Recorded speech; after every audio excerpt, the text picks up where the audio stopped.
Okay, quick little recap here. So, in the last couple videos, we talked about how we represent what's going on down at the ground in terms of our sea level pressure maps, which we typically just refer to as surface maps or surface pressure maps.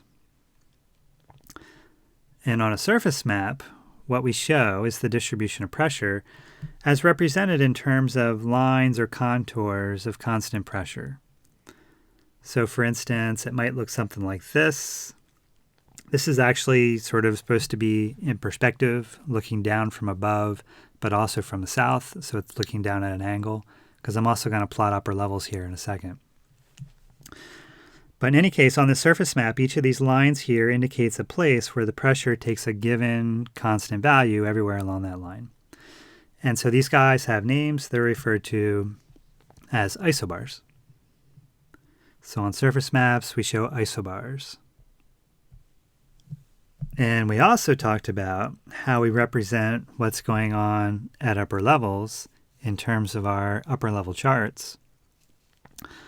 And upper level charts are a little bit different in that they're actually showing data on a pressure surface. So one of these surfaces in space where pressure has a given value everywhere.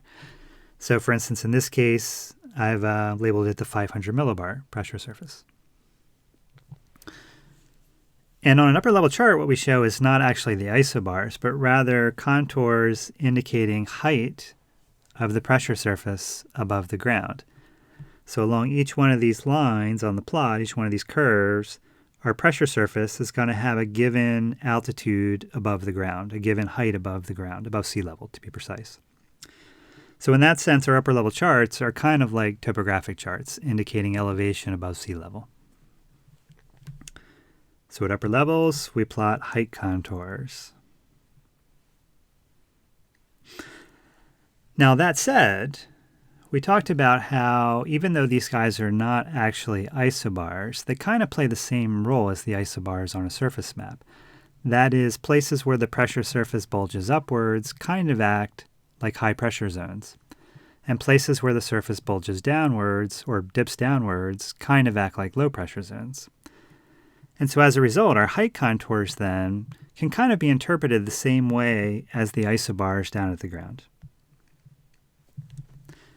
So even though these guys are height contours, we can kind of interpret them the same way that we interpret the isobars. So that's what we've got then. On a surface map, we're plotting out isobars. And at upper levels, we're plotting height contours, but we can kind of treat them like isobars. Not sure what's going on with our two surfaces here. There seems to be some kind of rivalry going on. In any case, so what we're going to do with this screencast is we're going to introduce some of the kinds of basic patterns, basic disturbances that we typically tend to see on each of these kinds of maps. That is, what kinds of disturbances do we typically see on a surface map, and what kinds of patterns do we typically see at upper levels? Okay, let's start with the surface maps. Now, I should preface this by saying that what we're going to go through here is actually most applicable to weather in mid-latitudes. So again, in this band between the tropics and the poles. So things in the tropics are a little bit more uniform. These signatures are there, but they're not quite as robust. So we're mostly going to be talking about mid-latitude weather, this region in between, which is where most of the interesting weather happens. Okay, so that said, so when we look at a surface map, what kinds of features do we typically tend to see? Well, on a surface map, the distinguishing characteristics tend to be these regions of localized high and low pressure. Localized high and low pressure areas.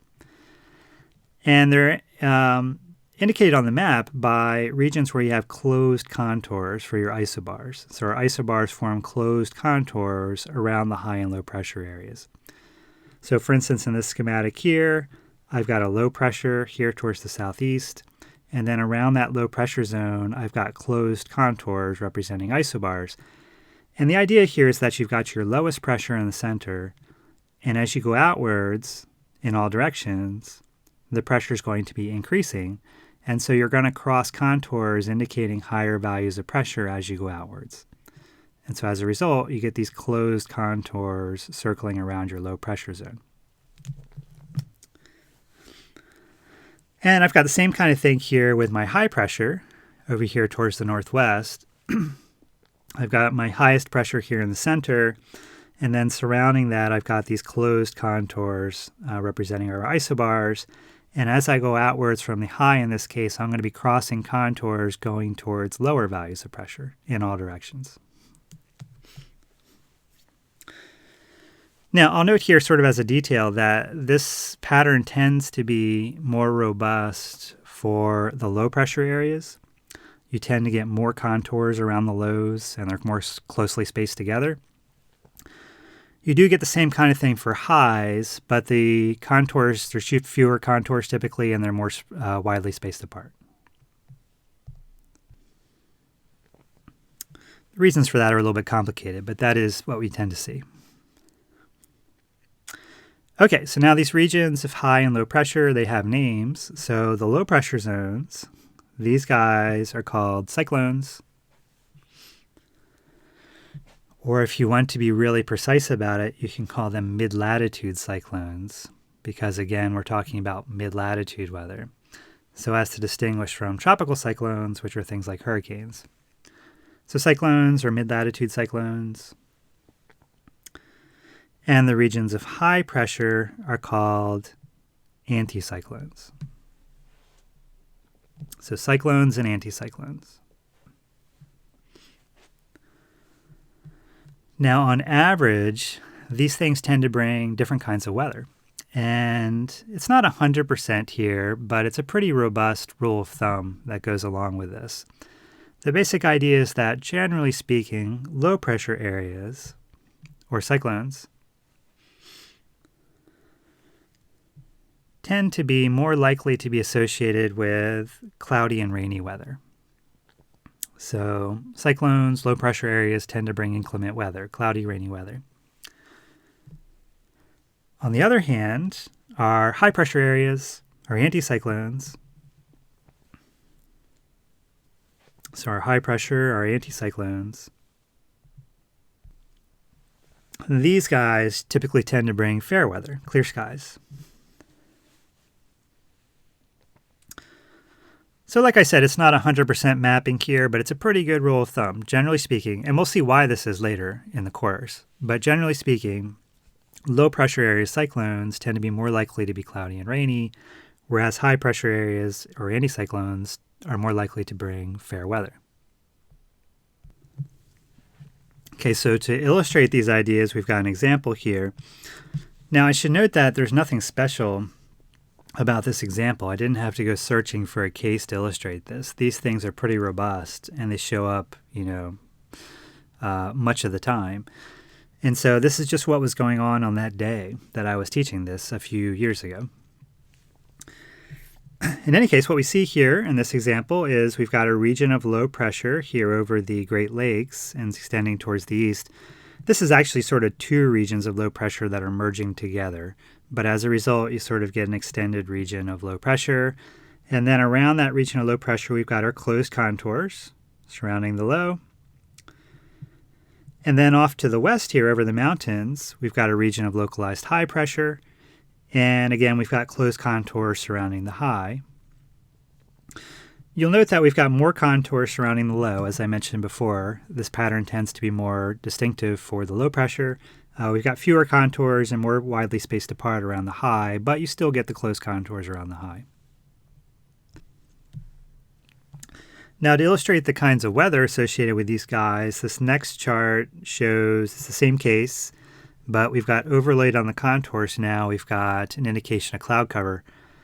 What this is actually, it's a satellite image where the satellite is showing the infrared radiation being emitted. So the satellite's up in space and it's looking down and it's sensing the infrared radiation that's coming up from below, keeping in mind again that the Earth and the atmosphere emit mainly infrared. And you'll remember that the wavelength of the radiation that's being emitted is closely related to the temperature of the object. That is, the warmer the object is, the shorter the wavelength is that's emitted. And so when the satellite's looking down and looking at the radiation that's coming up, by looking at the wavelength, it can get an idea of the temperature of the object that's doing the emitting. And then knowing something about the temperature, it knows where it is in the atmosphere.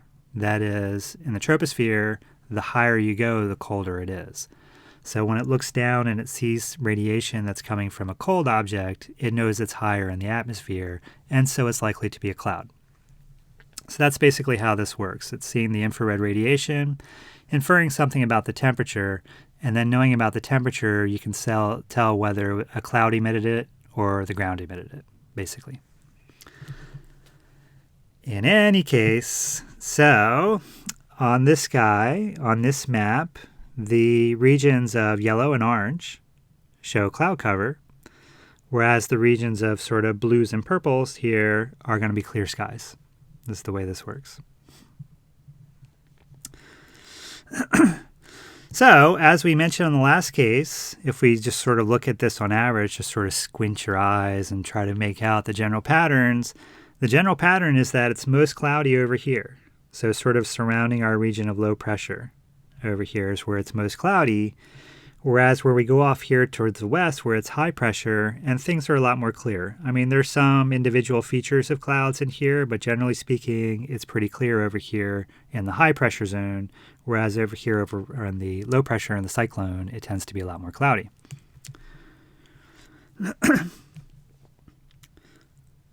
So this next guy shows the same thing. It's the same case, but it's now showing it in terms of rainfall. So this is a radar image, and so the radar is actually sending out radio waves and gets reflections, and the reflections are coming off things like rain droplets and stuff like that, and so it can get an idea of where the rain is falling by looking at the reflections that come back. In any case, on this map, the green colors are rainfall, and the whites and the pinks are ice and snow. So generally speaking, this is precipitation. And again, you can see that this region of low pressure over here, sort of over around the Great Lakes, tends to have quite a bit of precipitation going on, whereas if you go off over here towards the mountains where it was high pressure, and there's no precipitation at all. So our rule of thumb is working pretty well then. So our region of low pressure tended to be cloudy, whereas the high pressure brought more or less clear skies. And in terms of rain and precipitation and snow, that's all over here in the cyclone again, in the low pressure area. So that's what things look like down at the ground. What about at upper levels? So at upper levels, we tend to see kind of different signatures most of the time. So I've got a schematic here, which is illustrating the 500 millibar upper level chart. So this is data on the 500 millibar pressure surface. And again, keep in mind that when you're looking at upper levels, you're not looking at isobars. You're actually looking at contours representing height of your pressure surface above the ground. And at 500 millibars, we're kind of talking mid-troposphere, 500 millibars. So we're talking 5 to 6 kilometers. So I've labeled my contours here with values between 5 and 6 kilometers. So starting at 5.6. So everywhere along this contour, the surface is 5.6 kilometers above the ground. And then along this contour, it's 5.5 along the ground, 5.4, 5.3, so forth and so on. So what do we tend to see? Well, the first thing to note is that the general pattern is that we tend to have higher values of our contours, indicating the surface is higher above the ground here towards the south.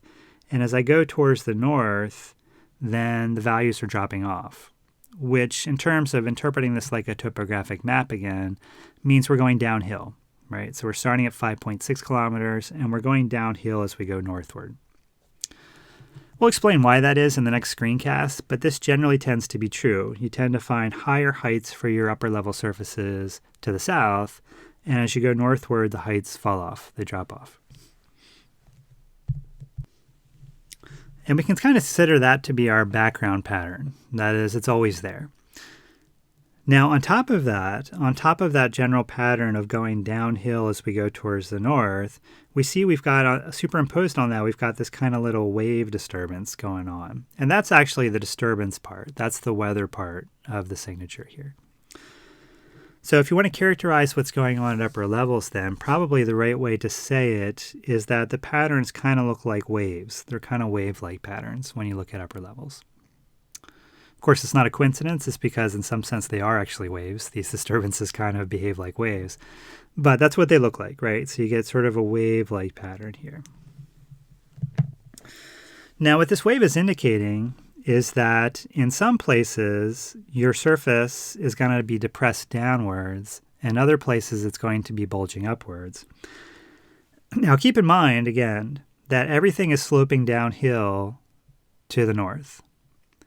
But then on top of that, you've got places where it dips downwards and places where it bulges upwards. You can kind of think of this if you took a piece of paper and held it up so it's slanting downwards. So you've got one side being higher and then it slants downwards towards the other edge and then kind of fold it a little bit. So it's still slanting downwards, but some places are folded upwards and some places are folded downwards, if you can kind of imagine that in your head. So take a piece of paper, slant it downwards, but then kind of push it together so it's folded a little bit. Bulges upward in one spot, downward in another spot. That's what's going on here. Sloping downwards to the north, but it's got this little fold in there where some places it's dipping downwards and some places it's bulging upwards. These places where the surface is dipping downwards or bulging upwards have names. So a place where it's bulging upwards is called a ridge. So bulging upwards is a ridge. And a place where it dips downwards is called a trough. Ridges and troughs. So to interpret which is which by looking at our map, again, keeping in mind that the whole thing is sloping downwards to the north, to figure out the folds, the ridges and troughs, what we really have to do is we have to start over here in the west and work our way towards the east and see where it is we're going downhill and where it is we're coming uphill. And that'll tell us where these little folds are in our surface. So let's imagine doing that. Let's imagine starting over here on the west side, and then imagine that we were able to walk along the pressure surface from west to east, and then characterize whether we're walking downhill or uphill. Well, luckily, the contours on the surface are telling us just that. Again, they're telling us height above sea level. So they're telling us how high we are. So if we were to start on this surface over here to the west, right along this point, well, we're right on this contour that says 5.5, which means we're going to be located 5.5 kilometers above sea level. As I start walking eastward along the surface, eventually I'm going to hit this contour that says 5.4. Which means that I've actually gone downhill. I started at 5.5 kilometers above sea level, I'm walking downhill, and now I'm 5.4 kilometers above sea level. If I keep walking eastward, I actually dip a little bit below 5.4, just barely, come back up to where I'm 5.4 kilometers again below sea level. And again, I know this is 5.4 because it's the 5.4 kilometer contour, right? This contour here is 5.4. If I keep walking to the east, well, now eventually, if I keep walking to the east, I'm going to hit this 5.5 kilometer again. So I'm going to be back to my 5.5 kilometer contour. So I'm back up to 5.5 kilometers. If I keep walking, I'm going to eventually hit this contour where it's 5.6. So now I'm 5.6 kilometers above the ground. And then if I keep walking again, I'm actually going to go back downhill a little bit towards the 5.5 kilometer contour. So it's a little bit less than 5.6. So if I characterize this then, if I start over here in the west and I walk eastward, well, I initially went downhill. I got down here into a little bit of a valley where I'm all along the 5.4 kilometer contour. And then I come back up to 5.5. I hit 5.6, so that's kind of my peak. And then I go back downhill a little bit. So in terms of our terminology then, this place where I'm down here in my valley, here as I'm walking along down here at 5.4 kilometers, that must be my trough. Because the troughs are places where the pressure surface dips downward, and here I've dipped downward to 5.4 kilometers. On the other hand, this place where I'm up at my peak at 5.6 kilometers above sea level, that's my ridge. So my trough and my ridge.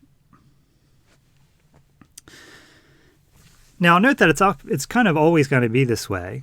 Well, it is always going to be this way. So it's generally going to be that any place where you have your height contours bending downwards towards the equator, those are going to be places where you have troughs. And then places where your height contours displace up towards the poles, those are going to be places that are ridges. So places where it displaces downward towards the equator, those are going to be troughs. You're going to be going downhill. And then places where it comes back up towards the poles are ridges here. So keep that in mind. That description also applies in the southern hemisphere. So everything's going to be flipped around because the equator is towards the north. But if your contour displaces towards the equator, that's a trough. If it displaces towards the poles, that's a ridge.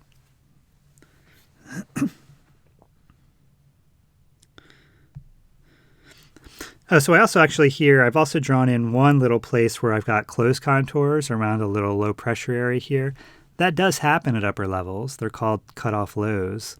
And you do see them. They're just not as common as you see them on surface maps. So you do sometimes see these little disturbances where you have close contours around a low here. Okay. So here's an example. This is actually the same case that we were looking at before. So this is what's going on at upper levels associated with that case. And so again, we've got our height contours so this is the 200 millibar pressure surface. Remember, 200 millibars is upper troposphere. So our heights are going to be like, 11, 12 kilometers in that range in the upper troposphere. And the black lines here are the height contours indicating height above the ground. It's probably going to be a little bit hard for you guys to read the numbers on here, so maybe I'll just label a couple of them. So this guy down here at the bottom is 12.36 kilometers above the ground, above sea level. And then I'll just pick one more out here up to the north. That's 11.52 kilometers above sea level. So again, you see this general trend where as you go northward, the height contours are going to go towards lower values, which means you're going downhill. So as you go towards the north, you're going to go downhill. So we went downhill from 12.36 to 11.52. So we went downhill about 0.8 kilometers going from the one contour to the other. But then superimposed on that general slope downwards, we've got this wave pattern here. And so following our general rule from the previous slide, places where the contours are displaced towards the equator, those are going to be troughs, and places where they displace towards the poles, those are going to be ridges. So in this case, we've got a ridge here because the contours are displacing towards the poles. And then over here, we've got a trough because they're displacing towards the equator. Now, if you want to verify these are ridges and troughs, then you can do the same kind of thought experiment that we just did on the previous slide, where you start over here in the west and imagine walking along the pressure surface towards the east and keeping track of your height above the ground as indicated by the contours. And what you'll find is that you hit your highest heights right here in the ridge, so that's your peak, and then you're going to hit your lowest heights. We're getting down towards 11.5 kilometers here, and our trough, and then we come back uphill again. So we've got our ridge and we've got our trough.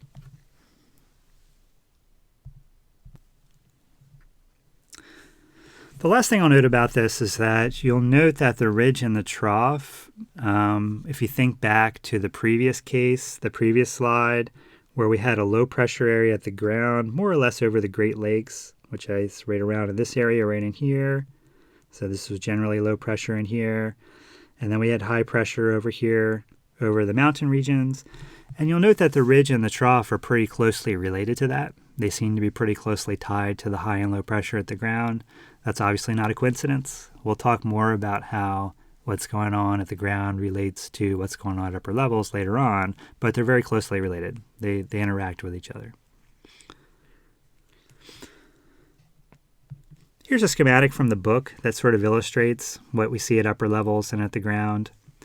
So at upper levels, on the right-hand side here, so at upper levels, again, this is a 500 millibar chart, and we tend to see our troughs, our wave-like patterns with our troughs and our ridges. And then down at the ground, we tend to see localized low and high pressure areas, our cyclones and anticyclones, as represented by closed contours around the highs and the lows. Okay, so that's a quick overview of the kinds of patterns we expect to see on our maps, on our surface maps and at upper levels. In the next screencast, we're going to come back to this idea that in general at upper levels, the surfaces are sloping downwards from south to north. And we're going to explain why that is, why it is that you tend to have the surfaces being higher to the south and then sloping downwards as we go towards the north.